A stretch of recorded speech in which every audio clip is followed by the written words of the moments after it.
呢邊嘅朋友都好好，即係一嚟就問我哋你哋馬來西亞想食啲乜嘢？我話時間有限，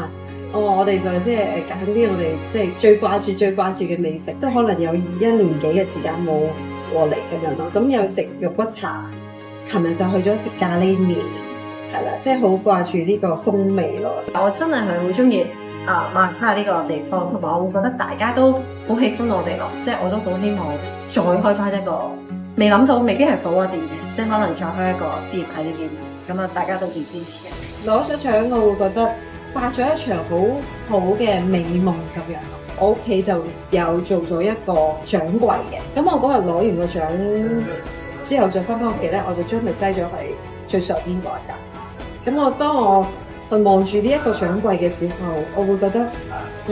獎真係好難攞，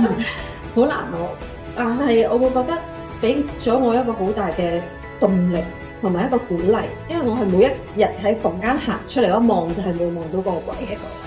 咁我就同自己講，我要做好我每一日嘅工作，即係呢個俾我係一個好大嘅鼓勵咯。